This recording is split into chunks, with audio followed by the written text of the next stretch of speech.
بلاول بھٹو انتخابی مہم سے خطاب کر رہے ہیں۔ ان کی جانب سے کہا گیا ہے کہ ریاست فیصلہ کرے کہ قومی مفاد زیادہ اہم ہے یا پھر نون لیگ کا مفاد۔ ہم قومی مفاد میں حکومت اور ریاست کے ساتھ کھڑے ہیں، نون لیگ کے مفاد میں ہم کسی کے ساتھ کھڑے ہونے کو تیار نہیں ہیں۔ ہونا چاہیے تھا،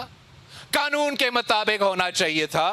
الیکشن کمیشن نے کیوں نہیں کروایا؟ اس لیے نہیں کروایا کہ پاکستان پیپلز پارٹی وہ الیکشن جیت جاتا، پاکستان پیپلز پارٹی پھر سے میرپور کا کسی کا امیدوار کو صدر ہاؤس میں بٹھا دیتے،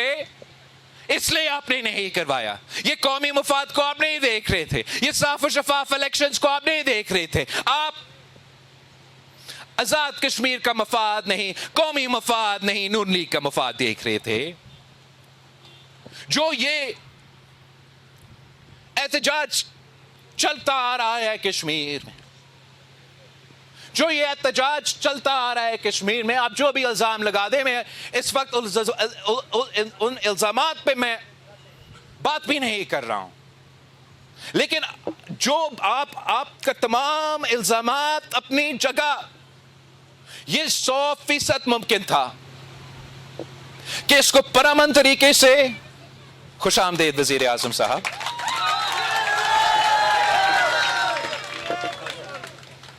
یہ 100% ممکن تھا،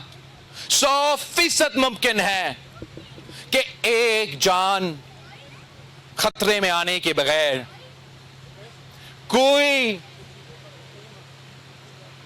وائلنس کیے بغیر، کہ یہ پرامن طریقے سے حل ہوتا۔ اور جیسے ہمارا حکومت نے نہیں، لیکن ہمارا حکومت نے آنے سے پہلے جو وعدے کیے،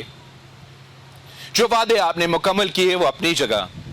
لیکن جو وعدے آپ نے مکمل نہیں کیے وہ بھی کسی خاص وجہ سے نہیں کیے نا، وہ بھی کسی خاص وجہ سے نہیں کیے۔ چاہتے آزاد کشمیر کا قومی مفاد دیکھتے، چاہتے تو پاکستان کا قومی مفاد دیکھتے، لیکن نہیں، تب بھی نون لیگ کا مفاد۔ یہ کیا اتنا بڑا مسئلہ بن چکا ہے یہ 12 سیٹ والے؟ کیا کوئی ایک سیٹ اہمیت رکھتا ہے یا کسی انسان کی جان؟ تو ہم پاکستان پیپلز پارٹی کا زور یہ نہیں تھا کہ سیٹیں ختم کرے، جبکہ پاکستان پیپلز پارٹی کے خلاف ہر بار یہ آپ نے سیٹیں استعمال کیا ہے۔ پچھلے الیکشن میں بھی پیپلز پارٹی کا حکومت آزاد کشمیر میں ووٹوں کے مطابق آپ کا بنتا تھا، پھر بھی آپ نے استعمال کیا۔ میں انسسٹ نہیں کر رہا تھا کہ یہ ختم کرے، میں انسسٹ یہ نہیں کر رہا تھا کہ آپ احتجاج کرنے والوں کے تمام باتیں مان لیں، مگر کوئی درمیانی راستہ نکل سکتا تھا، کوئی بات چیت ہو سکتا تھا، اس کا حل نکالنے کی کوشش کیا جا سکتا۔ اور جہاں میں مانتا ہوں کہ احتجاج کرنے والوں سے تاریخی غلطیاں ہوئیں، ان کو کبھی بھی نہیں انکار کرنا چاہیے تھا آزاد کشمیر کا وزیر اعظم کو، جب ہم کہتے رہیں کہ اے پی سی میں آ جائے، دوسری چیزیں میں آ جائے، لیکن ساتھ میں ایک مہینے سے زیادہ پہلے بند کمروں میں، پھر جب سے میں پچھلی بار مظفر آباد آیا تو مجھ سے وہ خط لکھا گیا، تو میں باقاعدہ کیمپین اس بات پہ کر رہا ہوں، وفاق سے بھی کہہ رہا ہوں، احتجاج کرنے والوں سے کہہ رہا ہوں کہ میرے پاس ایک طریقہ ہے، ایک راستہ ہے، اور یہ راستہ ایسا ہے کہ ہم امن واپس لے کر آئیں، حالات ٹھیک کریں، کشمیریوں کے زندگی میں جو مسئلے پیدا ہوئے ہیں، عام کشمیری کے زندگی میں جن کا کوئی تعلق ہی نہ ہو، احتجاج کرنے والوں سے بھی اور حکومت کرنے والوں سے بھی، جنہوں نے صرف اپنا زندگی جینا ہے، جس طریقے سے اور جس انداز سے آپ نے 14 دن 40 ڈیز تک عذاب بنا دیا کشمیر کے عوام کا زندگی، وہ آپ کے سامنے، اور یہ کوئی ضرورت نہیں تھا۔ میرے پاس طریقہ ہے کہ آپ اس کو ختم کریں،